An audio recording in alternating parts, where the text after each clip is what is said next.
Hello my dear friends, welcome to Lucky Education. और आज हम देखेंगे soil erosion and soil degradation के बारे में। ठीक है, ये हमारा 11th लेक्चर है।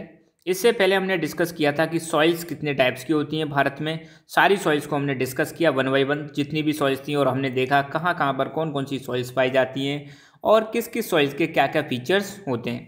तो हम पढ़ रहे हैं 11th क्लास की geography, India physical environment, chapter number 6 चल रहा है, सॉइल्स। ठीक है ना। तो ये सेकंड लास्ट लेक्चर है, इसके बाद एक लेक्चर और आएगा और अपना चैप्टर फिनिश हो जाएगा। ठीक है ना। तो सॉइल इरोजन और सॉइल डिग्रेडेशन, इन दो बिंदुओं पर चर्चा करेंगे। पहली बात तो सॉइल इरोजन क्या होता है। सॉइल इरोजन का सिंपल सा मतलब है कि सॉइल का, मिट्टी का कटाव, इसको हम सिंपली क्या बोलते हैं, मिट्टी का किसी जगह पर कटाव होना। यहाँ पर आप देख सकते हो, यहाँ पे बहुत ज़्यादा बरसात हुई और बहुत ज़्यादा बरसात होने की वजह से यहाँ से मिट्टी कट कट के बह बह के किसी दूसरी जगह पर चली गई। तो जो मिट्टी का कटाव हुआ है, इसी को हम क्या बोलते हैं, सॉइल इरोजन। इसको हम हिंदी में बोलते हैं प्योर मृदा अपरदन। खैर वो चीज़ आपको बिल्कुल हिंदी प्योर समझ में नहीं आएगी, तो बस इतना समझ लो, जो मिट्टी का कटाव होता है, मिट्टी कट कट कर बह बह कर चली जाती है, उसको हम बोलते हैं सॉइल इरोजन। और सॉइल इरोजन के पीछे जो कारक जिम्मेदार हैं, फैक्टर्स जिम्मेदार हैं, जैसे इसमें पानी की वजह से हो सकता है, रिवर की वजह से हो सकता है, रेनफॉल की वजह से हो सकता है, विंड की वजह से, किसी भी कारणवश क्या हो सकता है, सॉइल इरोजन हो सकता है। ये तो हुआ सॉइल इरोजन। अब सॉइल डिग्रेडेशन का मतलब क्या है। डिग्रेड मतलब किसी चीज़ की क्वालिटी कम कर देना, क्वालिटी कम हो जाना। तो सॉइल की क्वालिटी डिक्रीज होना ही क्या है, सॉइल डिग्रेडेशन है। अब सॉइल की क्वालिटी क्या है, सॉइल की सबसे इंपॉर्टेंट क्वालिटी है फर्टिलिटी। अब किसी कारणवश सॉइल की फर्टिलिटी कम हो जाए तो उसी को हम क्या बोलते हैं, सॉइल डिग्रेडेशन। अब चाहे ये केमिकल्स यूज करने की वजह से हो, चाहे या फिर ये आपका इसके अलावा, केमिकल्स के अलावा डिफोरेस्टेशन हो जाए, डिफोरेस्टेशन की वजह से ये हो, कोई भी कारण हो, सॉइल की जो क्वालिटी जो डिक्रीज हो रही है या सॉइल पॉल्यूशन की वजह से हो, ठीक है, किसी भी वजह से हो, तो सॉइल की क्वालिटी डिक्रीज होना, सॉइल की फर्टिलिटी डिक्रीज होना ही क्या कहलाता है, सॉइल डिग्रेडेशन कहलाता है। तो इनको एक एक करके हम समझेंगे। सबसे पहले हम देखेंगे सॉइल डिग्रेडेशन। तो सॉइल डिग्रेडेशन मतलब सॉइल की क्वालिटी में कमी आना। तो इन ब्रॉड सेंस, एक बड़े लेवल पर हम सॉइल डिग्रेडेशन को डिफाइन करें तो इसका मतलब क्या है। Soil degradation can be defined as the decline in soil fertility. बहुत इंपॉर्टेंट, सॉइल की फर्टिलिटी में कमी आना। डिक्लाइन का मतलब है कमी आना। तो सॉइल की फर्टिलिटी में कमी आना when nutritional status declines and depth of soil goes down due to erosion and misuse. जब हम सॉइल का बहुत बड़े लेवल पर मिसयूज करते हैं और जब सॉइल का बहुत बड़े लेवल पर इरोजन होता है, उसकी वजह से सॉइल की फर्टिलिटी कम हो जाती है, सॉइल में न्यूट्रिएंट्स की मात्रा कम हो जाती है और सॉइल का जो लेवल है वो थोड़ा सा नीचे चला जाता है, डेप्थ में चला जाता है। इसी चीज़ को हम बोलते हैं soil degradation. Soil degradation is the main factor leading to depleting soil resources base in India. Bharat में जो सॉइल रिसोर्सेज का जो बेस है वो कम होता जा रहा है, उसके पीछे एक ही कारण जिम्मेदार है, वो है सॉइल डिग्रेडेशन। ठीक है। और ये जो सॉइल डिग्रेडेशन की जो डिग्री है, इसका मतलब जो अमाउंट है, किसी जगह पर ज़्यादा है, किसी जगह पर कम है, ये डिपेंड करता है वहाँ की टोपोग्राफी। वहाँ की टोपोग्राफी का मतलब है वहाँ पे माउंटेन्स पाए जाते हैं या प्लेन्स पाए जाते हैं या कोस्टल एरियाज पाए जाते हैं, मतलब फिजियोग्राफी पर। और हवाएं कैसी चलती हैं वहाँ पर, विंड की वेलोसिटी कैसी है और वहाँ पर रेनफॉल कितनी हो रही है। तो इन तीन चीज़ों के ऊपर, ये जो तीन चीज़ें हैं, इन पर सॉइल डिग्रेडेशन डिपेंड करता है। बहुत इंपॉर्टेंट क्वेश्चन है, पूछा भी जा सकता है कि सॉइल डिग्रेडेशन किन किन चीज़ों पर डिपेंड करता है। तो आपको बताना है वहाँ की टोपोग्राफी पर डिपेंड करता है, मतलब फिजिकल फीचर्स पर डिपेंड करता है, विंड की स्पीड पर डिपेंड करता है। विंड की स्पीड ज़्यादा होगी तो सॉइल इरोजन ज़्यादा होगा, डिग्रेडेशन भी ज़्यादा होगा।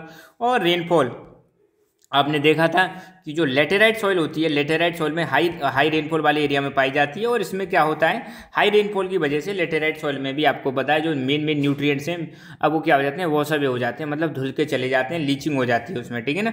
तो ज़्यादा सॉइल भी, ज़्यादा जो रेनफॉल है वो भी डेंजरस होती है। यहाँ पर देखो ऐसी गली बन जाती है, क्या बन जाती हैं, गली बन जाती है और मिट्टी बह बहकर चली जाती है। ये भी सॉइल इरोजन हो रहा है। यहाँ पर देखो सॉइल इरोजन हो रहा है। ठीक है ना।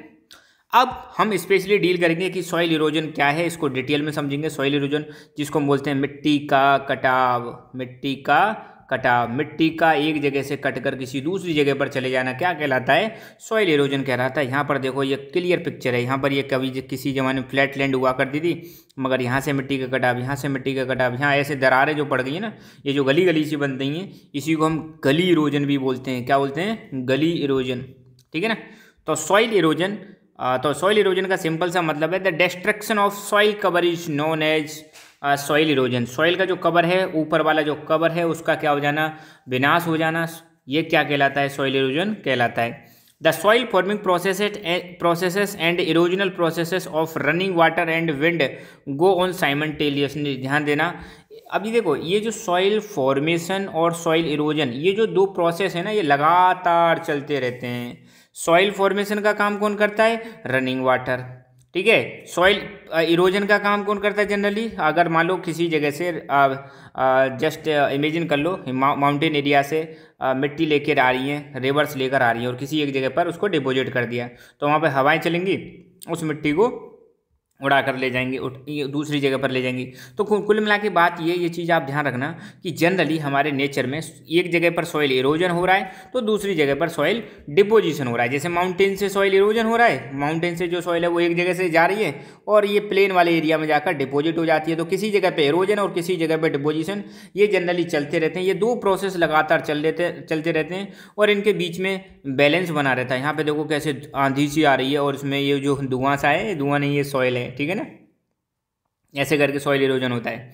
तो कई बार ये बैलेंस डिस्टर्ब भी हो जाता है। अब डिस्टर्ब होने के पीछे नेचुरल फैक्टर जिम्मेदार है, ह्यूमन फैक्टर्स भी जिम्मेदार है। अब नेचुरल फैक्टर्स में जैसे रेनफॉल हो गई, हाई रेनफॉल की वजह से ये ज़्यादा सॉइल इरोजन हो जाता है। कई बार फ्लडिंग आ जाती है, फ्लडिंग की वजह से भी हो जाता है, ठीक है। अर्थक्वेक की वजह से, बहुत सारे रीजन है, नेचुरल रीजन्स की वजह से सॉइल इरोजन होता है।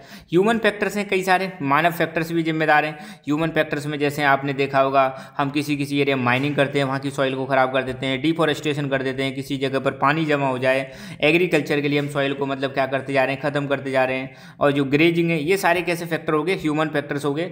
तो human factor as well as natural factors, ये दोनों जिम्मेदार हैं सॉइल का जो डिसबैलेंस हो गया, इरोजन और डिपोजिशन का जो डिसबैलेंस हो गया उसके लिए, ठीक है। तो इनकी वजह से बड़े लेवल पर क्या हो रहा है, सॉइल की जो टॉप लेयर है उसको रिमूव किया जा रहा है। Human activities are also responsible for soil erosion to great extent. बहुत हद तक, कुछ हद तक मतलब जो ह्यूमन एक्टिविटीज़ हैं वो भी सॉइल इरोजन के लिए रेस्पॉन्सिबल हैं। जैसे जैसे हमारी पॉपुलेशन बढ़ती जा रही है वैसे वैसे डिमांड जो है वो बढ़ती जा रही है और डिमांड का जो है प्रेशर किस पर बढ़ रहा है, लैंड पर ये प्रेशर बढ़ता जा रहा है। सपोज पॉपुलेशन बढ़ गई तो हमें क्या करना पड़ेगा, ज़्यादा डिफॉरेस्टेशन करना पड़ेगा, फॉरेस्ट कट करना पड़ेगा। क्यों करना पड़ेगा, क्योंकि ध्यान देना, नेचुरल वेजिटेशन और फॉरेस्ट क्यों कम होते जा रहे हैं, क्यों उनको हटाया जा रहा है, ह्यूमन सेटलमेंट, घर बनाने के लिए, हॉस्पिटल्स बनाने के लिए, रेलवे लाइंस बनाने के लिए, डैम्स बनाने के लिए, इन सब चीज़ों के लिए क्या किया जा रहा है, मतलब फॉरेस्ट कवर को कम किया जा रहा है, ठीक है ना। फॉर कल्टीवेशन, खेती करने के लिए फॉरेस्ट कवर को कम किया जा रहा है, नेचुरल वेजिटेशन को काटा जा रहा है।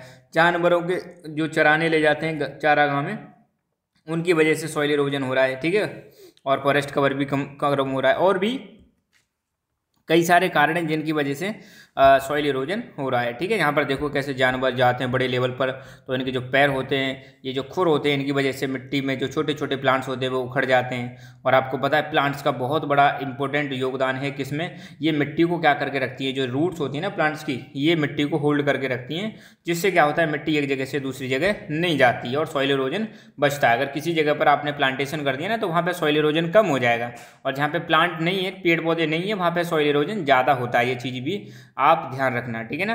तो विंड एंड वाटर, अब ध्यान देना, wind and water are powerful agents of soil erosion. अगर कोई पूछ ले कि what are the agents of soil erosion, soil erosion को परफॉर्म करने वाले एजेंट्स के नाम बताओ, तो आप बताना विंड, ये एक सॉइल इरोजन है का ये एजेंट्स है।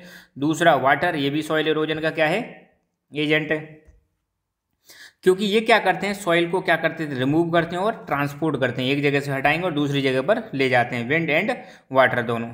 Wind erosion is significant in arid and semi arid areas. ध्यान देना, जो बिल्कुल ड्राई एरिया होते हैं, सूखे एरिया जो होते हैं ना, एरिड का मतलब बिल्कुल ड्राई, जहाँ पे मॉइस्चर बिल्कुल नहीं है, और सेमी एरिड का मतलब है थोड़ी बहुत मॉइस्चर है मगर वो भी कैसे ड्राई रीजन है, वहाँ पर विंड इरोजन ज़्यादा होता है, क्योंकि वहाँ पर ऐसे एरियाज में सॉइल में मॉइस्चर का कंटेंट बहुत कम होता है, ह्यूमिडिटी कम होती है, इसलिए यहाँ पर विंड इरोजन ज़्यादा होता है। और ये चीज़ आपको कहाँ पर देखने को मिलेगी, ये चीज़ आपको वेस्टर्न राजस्थान में आपको देखने को मिलेगी, जहाँ पर थार डेजर्ट पाया जाता है। क्या पाया जाता है, थार डेजर्ट। तो वहाँ पे जो रेत के टीले होते हैं ना, जिनको हम बोलते हैं सैंड ड्यून्स, क्या बोलते हैं, सैंड ड्यून्स बोलते हैं। तो हवा की वजह से पता चला एक टीला यहाँ है, हवा चली तो ये टीला बहकर यहाँ पर आ गया, हवा की वजह से आ गया। तो मिट्टी मतलब इतनी ज़्यादा बड़े लेवल पर क्या होती है, एक जगह से दूसरी जगह डिस्प्लेस हो जाती है, ठीक है। तो वहाँ जो रेत के टीले सैंड ड्यून्स हैं वो विंड इरोजन की वजह से एक जगह से दूसरी जगह चले जाते हैं।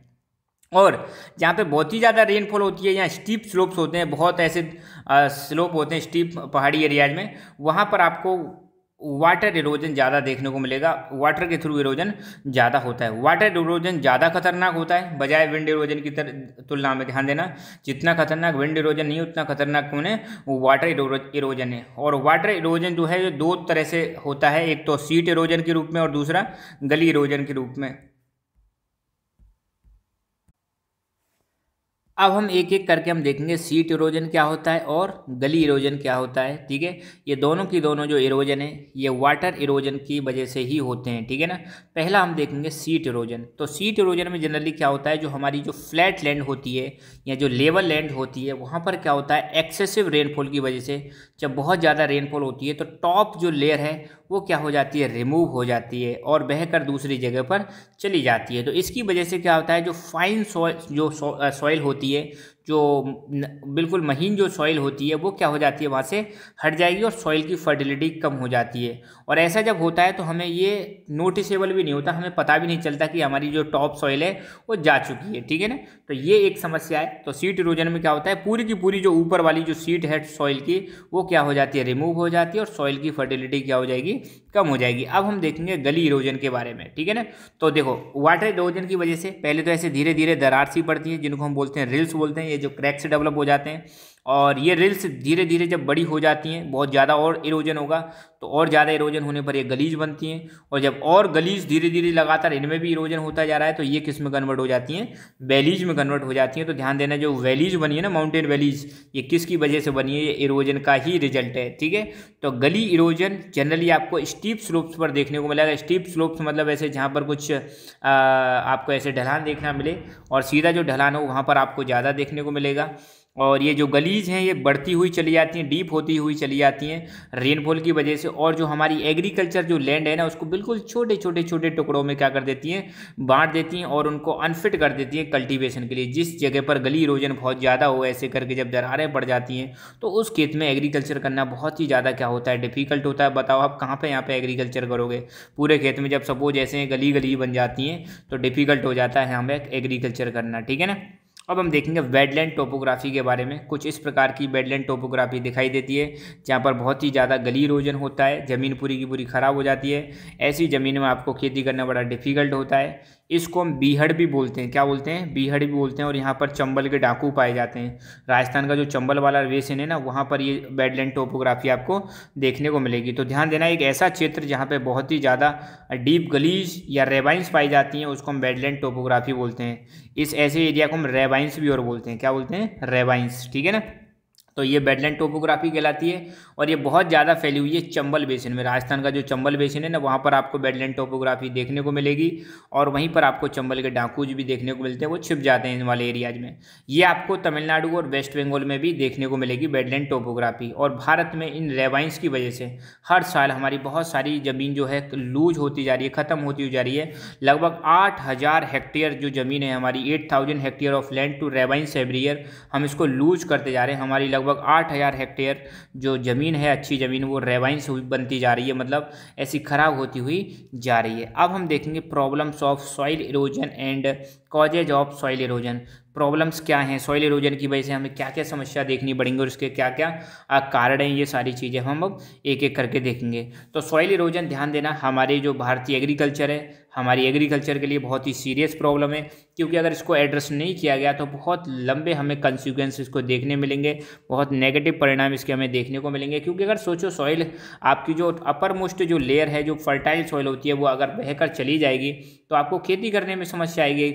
आप कुछ भी वहाँ पर अगर बोने की कोशिश करोगे तो वो फसल उपजेगी नहीं, उसमें फसल की प्रोडक्टिविटी कम हो जाएगी। फसल की प्रोडक्टिव कम हो जाएगी तो बताओ खाएंगे क्या हम, है ना। तो बहुत बड़ी मतलब फूड सिक्योरिटी के लिए खतरा है। अगर सॉइल को हमने इरोजन को कंट्रोल नहीं किया, सॉइल डिग्रेडेशन को कंट्रोल नहीं किया, तो आने वाले समय में हमें फूड क्राइसिस हो सकती है।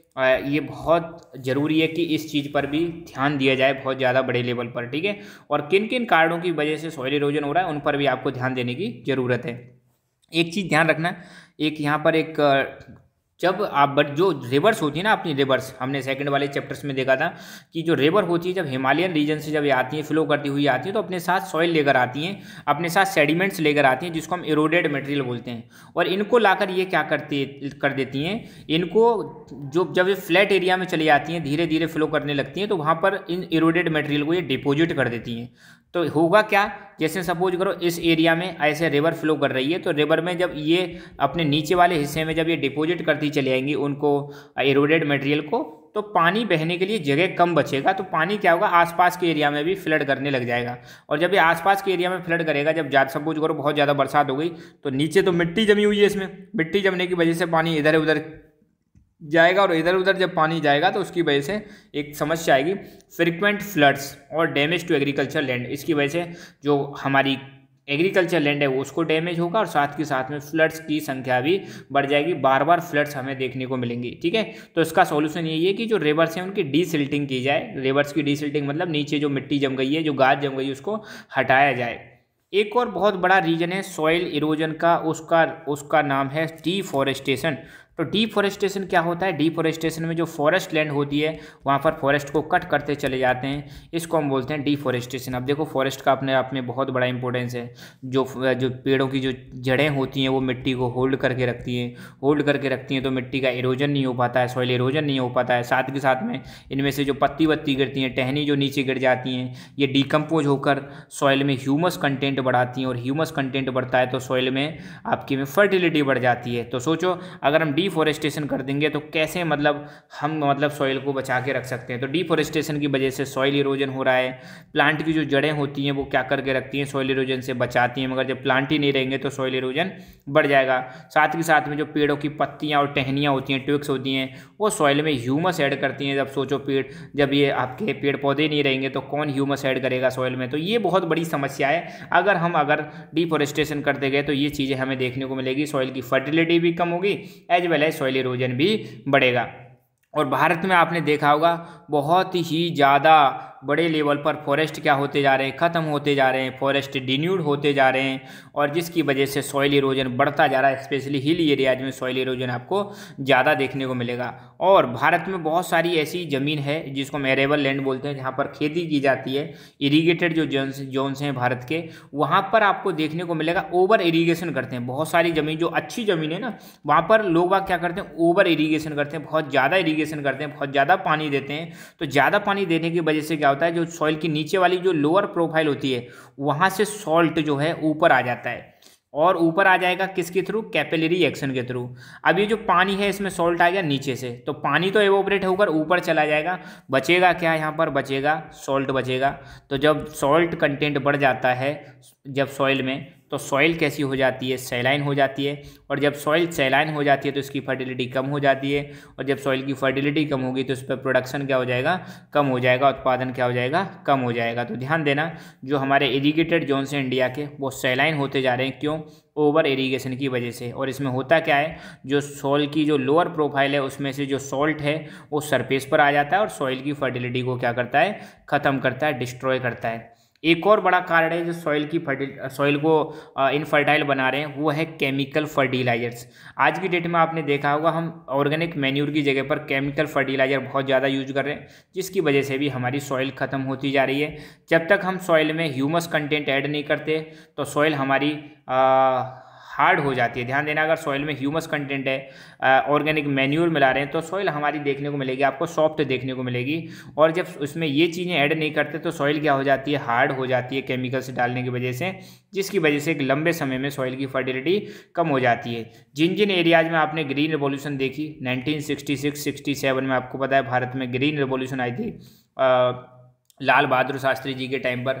उस समय एक स्लोगन दिया गया था, जय जवान जय किसान। ठीक है, तो इस समय पर भारत में ग्रीन रेवोल्यूशन आई थी, और भारत में बहुत बड़े लेवल पर हमने केमिकल फर्टिलाइजर्स का इस्तेमाल किया एग्रीकल्चर में, बहुत बड़े लेवल पर हमने ओवर इरीगेशन की, जिसकी वजह से सॉइल की फर्टिलिटी क्या देखने को मिली, हमें कम देखने को मिली है। और सॉइल जो है इन एरियाज में कैसी हो गई है, हार्ड हो गई है। स्पेशली रिवर वैली प्रोजेक्ट और जो ग्रीन रेवोल्यूशन वाले एरियाज हैं, जो सबसे पहले ग्रीन रेवोल्यूशन का जिनको फ़ायदा मिला था, वहाँ पर जो सॉइल है वो कैसी हो चुकी है, ज़्यादा केमिकल्स इस्तेमाल करने की वजह से हार्ड हो चुकी है। यहाँ पर देखो ये केमिकल्स डाल रहे हैं, वहाँ पर यूरिया डाल रहे हैं खेतों में, ये डाई है, ठीक है ना। और एक एस्टीमेट के अनुसार, एक आंकड़े के अनुसार, भारत की आधी से ज़्यादा जो ज़मीन है वो किसी न किसी रूप से डिग्रेडेशन का शिकार है, किसी न किसी रूप से उसका क्या हो चुका है, डिग्रेडेशन हो चुका है। और भारत में हर साल, भारत में ध्यान देना, हर साल हम कई मिलियंस ऑफ टन जो सॉइल है और जो न्यूट्रिएंट्स हैं सॉइल के, उनको हम एजेंट्स ऑफ डिग्रेडेशन की वजह से क्या करते जा रहे हैं, लूज करते जा रहे हैं, और जिसका हमारा प्रभाव नेशनल प्रोडक्टिविटी पर पड़ रहा है। भारत की जो टोटल एग्रीकल्चर की प्रोडक्टिविटी है वो कम हो गई है, किसकी वजह से, सॉइल इरोजन की वजह से और सॉइल में न्यूट्रिएंट्स की कमी होने की वजह से। अब समय आ गया है कि हम इन सब चीज़ों पर ध्यान दें, सॉइल इरोजन को कंट्रोल करें, सॉइल को डिग्रेड होने से बचाएं, ताकि हमारी जो फूड सिक्योरिटी है वो मेंटेन रहे, ठीक है ना। तो यहाँ पर हमारा ये टॉपिक फिनिश होता है और एक लास्ट टॉपिक बचा हुआ है, उसको हम लास्ट वाले लेक्चर में डिस्कस करेंगे और उसके बाद ये चैप्टर हमारा फिनिश हो जाएगा। सो बस अब इसको यहीं पर विराम देते हैं। So thank you so much, keep learning, keep enjoying, and God bless you all.